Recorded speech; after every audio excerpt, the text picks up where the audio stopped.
Hi செல்குட்டீஸ், welcome back to our channel. இன்றைக்கி வந்து ஒரு குட்டியாக ஃபிஷ் குழம்பு எப்படி வைக்கலான்னு பார்க்கலாம் வாங்க. ஃபஸ்ட்டு நம்மளுக்கு தேவையான ஒரு 2-3 ஸ்பூன் எண்ணெய் ஊற்றிட்டு கடுகு கொஞ்சம் வெந்தயம் போட்டுட்டு அது நல்லா பொரிஞ்சு வரவும் அது கூட நம்ம வந்து கட் பண்ணி வச்சுருக்க சின்ன வெங்காயம் போடணும். பிகாஸ் சின்ன வெங்காயம் போட்டால் தான் மீன் குழம்புக்கு நல்லாயிருக்கும்னு கேள்விப்பட்டிருப்பீங்க. நான் வந்து ஒரு கிலோ மீன் எடுத்ததுனால நான் கொஞ்சம் தான் போட்டிருக்கேன் சின்ன வெங்காயம். அப்புறம் தக்காளி வந்து 2 எடுத்து வச்சுருக்கேன், ஆனால் 1 தான் போட்டிருப்பேன். சின்ன வெங்காயம் அப்புறம் பூண்டு வந்து தட்டி போட்டிருக்கேன், அப்போ தான் நல்லாயிருக்கும் அப்படின்னு. இஞ்சி பூண்டு பேஸ்ட் போடலை. அது நல்லா ஃப்ரை பண்ணணும். கோல்டன் கலரில் வெங்காயம் வந்து கோல்டன் கலரில் வரைய நல்லாவே ஃப்ரை பண்ணணும். அதெல்லாம் நான் பண்ணிகிட்ருக்கேன். அதுக்கப்புறம் சைடில் வந்து நான் புளி கொஞ்சம் ஒரு எலுமிச்சம்பழம் சைஸ் புளி வந்து நனைய வச்சுட்டேன். அப்புறம் வந்துட்டு தேங்காய் அரைச்சி ஊற்றுறதுக்கு தேங்காயும் அது கூட வந்து கொஞ்சம் லிட்டில் பிட் ஆஃப் சோம்பு ரெடி பண்ணி சைடில் வச்சுருக்கேன். இது நல்லா வதங்கவும் நல்லாவே ப்ரௌன் கலரில் வரைய வதக்கிக்கலாம். இன்றைக்கி சாட்டர்டே இந்த வீடியோ எடுத்திருக்கேன். வீட்டுக்கு வந்து அத்தை மாமா வந்திருக்காங்க. ஸோ அதனால தான் சரி அவங்க வந்தோடனே கிளம்பிடுவாங்க. ஸோ இன்றைக்கி வைக்கலாம் அப்படின்ட்டு நாங்கள் சாட்டர்டே பண்ணிட்டோம். அப்புறம் வந்து தக்காளி எடுத்து வச்சிருந்த ஒரு தக்காளியும் போட்டுட்டு புளி ஊற்றுறதுனால தக்காளி 1 சின்னதுன்னா 2 பெருசுனா 1 போட்டுட்டு அதையும் நல்லா நம்ம வதக்கி விட்டுக்கணும். நல்லா வெங்காயம் தக்காளி பூண்டு நல்லா மிக்ஸ் ஆகி வதக்கி விடணும். வதக்குனதுக்கப்புறம் வந்துட்டு நம்ம என்னென்ன பொடி போடுறேன் அப்படின்னு பாருங்கள். வதக்கி விட்டுட்டுருக்கேன். வெங்காயம் வந்து எங்கள் பாட்டி பெருசாக கட் பண்ணிட்டாங்க, அதான் கொஞ்சம் லேட் ஆகுது வதக்குறதுக்கு. அப்புறம் உங்கள் வீட்டில் என்ன சமையல் அப்படின்னு சொல்லுங்கள். இந்த நம்ம பக்கத்தில் பார்க்கையில் ரொம்ப பெருசாக தெரிஞ்சதா, இப்போ வந்து குட்டி ஆயிடுச்சு. வாங்க இப்போ பொடி போடலாமா? அந்த பொடியில் வந்துட்டு நான் ஃபிஷ் ஃப்ரை பொடி போட்டிருக்கேன், கடையில் வாங்கினது தான்.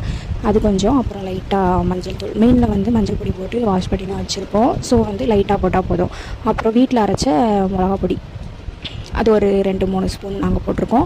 நீங்கள் வந்து உங்கள் காரத்துக்கு தக்கன போட்டுக்கோங்க. அதை போட்டுட்டு நல்லா ஃப்ரை பண்ணி விடணும். நம்ம வதக்கி வச்சுருந்தா அதாவது தக்காளி தொக்கோட இந்த பொடியையும் நல்லா வதக்கி விடணும். கொஞ்சம் அடி பிடிக்கிற மாதிரி இருக்கும். நல்லா அடி பிடிக்காத அளவுக்கு சிம்மில் வச்சுட்டு நல்லா வதக்கி விடணும்.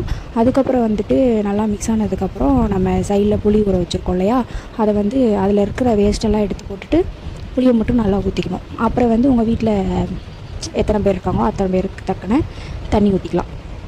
தண்ணி ஊற்றிட்டு இதையும் புளி நல்லா மிக்ஸ் ஆனதுக்கப்புறம் தண்ணி ஊற்றணும். மிக்ஸ் பண்ணி விட்டுட்டு நாங்கள் தண்ணி ஊற்றிட்டேன். நாங்கள் வந்து ஒரு 5-6 பேர் இருந்ததுனால கொஞ்சம் ரொம்பவும் தண்ணியாக இல்லாமல் ரொம்பவும் கட்டியாக இல்லாமல் தண்ணியாக தான் பொதுவாக கொஞ்சம் இதுவாக வச்சுருக்கேன். இப்படி தான் நாங்கள் வந்து எங்கள் பாட்டி வந்து இப்படி தான் வைப்பாங்க. ஆனால் செம்மையாக டேஸ்ட் இருக்கும். ஒருத்தவங்க வந்து தேங்காய் அரைச்சி போட மாட்டாங்க, நாங்கள் வந்து தேங்காய் அரைச்சி போடுவோம். யார் வீட்டில் எப்படி வைப்பீங்க அப்படின்றத கமெண்ட் பண்ணுங்கள். வீடியோலாம் நல்லா பார்க்குறீங்க, ஏன் கமெண்ட் பண்ண மாட்டீங்கன்னு தெரியல. ப்ளீஸ் சப்ஸ்கிரைப் பண்ணிக்கோங்க, ஸ்கிப் பண்ணாமல் பாருங்கள், எனக்கும் சப்போர்ட் பண்ணுங்கள். அப்புறம் வந்து வெங்காயம் வதக்கையில் உப்பு போட்டிருப்போம். அதுக்கப்புறம் வந்து இந்த கொதிக்க உடையில் உப்பு போடணும். சைடில் வந்துட்டு அவ்வளோ மீனையும் நாங்கள் வந்து குழம்பு வைக்கலை, அதனால் பொரிக்கிறதுக்கும் கொஞ்சம் எடுத்து என்னோடய ஹஸ்பண்ட் வந்து பொரிக்கிறதுக்கும் அதுக்கு என்ன பொடி போட்டாங்க அதே மாதிரி மீன் பொடி, அப்புறம் இஞ்சி பூண்டு பேஸ்ட்டு, லைட்டாக லெமனு உப்பு அது போட்டு ரெடி பண்ணி வச்சுட்டாங்க. அப்புறம் வந்துட்டு நான் தேங்காய் அரைக்கிறதுக்கு அரைச்சிட்டு வந்துட்டேன். அதையும் நம்ம அந்த குழம்பு கொதித்ததுக்கப்புறம் நம்ம அந்த குழம்புக்குள்ளே ஊற்றிடலாம். எப்படி கொதிக்குது பாருங்கள், நல்லாயிருக்கா தண்ணி. ஆனால் நம்ம ஊற்றும் போது நிறையா இருக்கிற மாதிரி தான் இருக்கும். கொதித்து வற்றி வரையில் நல்லா வந்துடும்.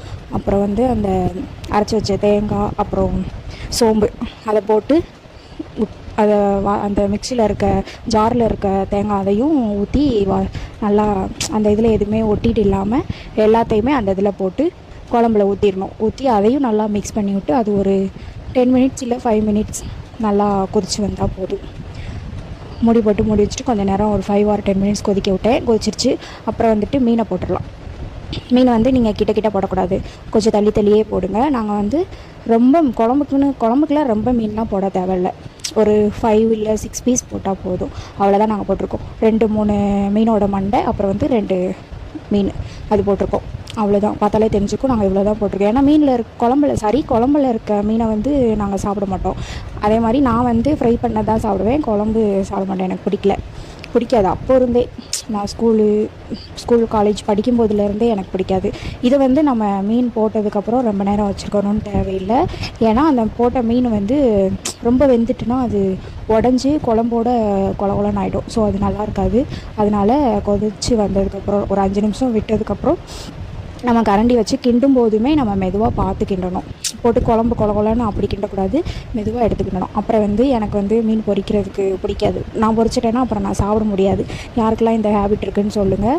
அதுக்கு எனக்கு ஃபஸ்ட் இருந்தே அப்படி தான், இப்போன்னு இல்லை, ஃபஸ்ட் இருந்தே அப்படி தான். அப்புறம் வந்து நான் என்னோடய ஆத்துக்காரை கூப்பிட்டு அவங்கள மீன் பொரிக்க நான் வீடியோ எடுத்துகிட்ருக்கேன். பாப்பா வேறு மீன் கேட்குறா. ஓகே, பாய் செலிபிரிட்டிஸ். நெக்ஸ்ட்டு ஒரு நல்ல வீடியோவில் பார்க்கலாம். டேக் கேர், பாய்.